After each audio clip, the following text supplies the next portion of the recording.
អង្វរឲ្យយល់ចិត្តស្រីម្នាក់នេះដែលស្មោះស្នេហ៍មិនដែលមានអារម្មណ៍គិតក្បត់ពីប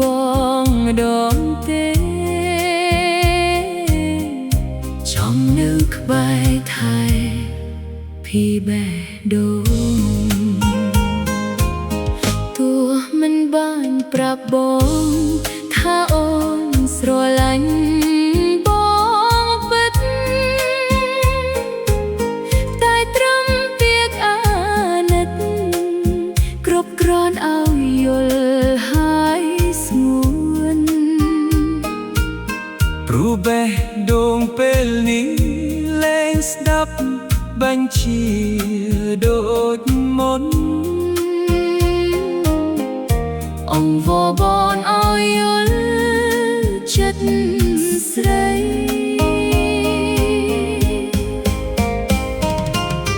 តែពេលនេះហួសហើយដែលអូនសុំទោ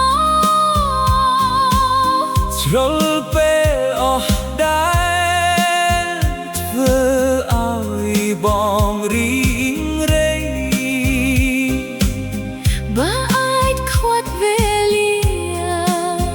ឲ្យពុំងាវិលជាថ្មីចង់ប្រាប់ថ្លៃ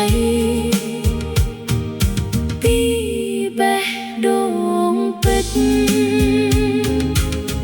បេះដូងអើយបេះដូងត្រៀមសូមផ្ដល់ឱកាសចង់សារភាពឲ្យច្បាស់បញ្ជាក់ពីស្នេហ៍ក្នុងចិត្តថារូបស្រីម្នាក់នេះមិនអាចរស់ខ្វះវមិនចង់នៅចិត្តបងរៀងរហូ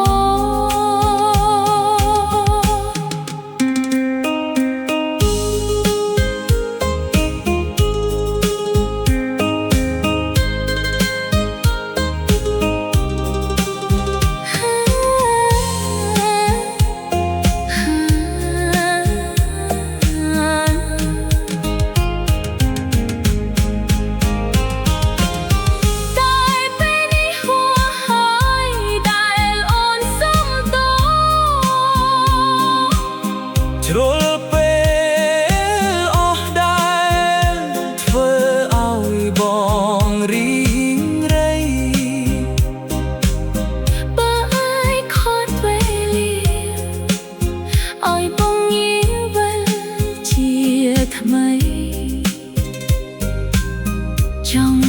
ប្រាប់ថ្លៃពីបេះដូងពិតបេះដូងអើយបេះដូងត្រៀមសុំផ្ដល់ឱកាសចង់សារភាពឲ្យច្បាស់បញ្ជាក់ពីស្នេហ៍ក្នុងចិត្តថារូបស្រីម្នាក់នេះមិនអាចរស់ខ្វះវមិតចង់នៅចិត្តបងរៀងរហូតថារូបស្រីម្នាក់នេះមិនអាចរស់ខ្វះវមិតចង់នៅចិត្តបងរៀងរហូត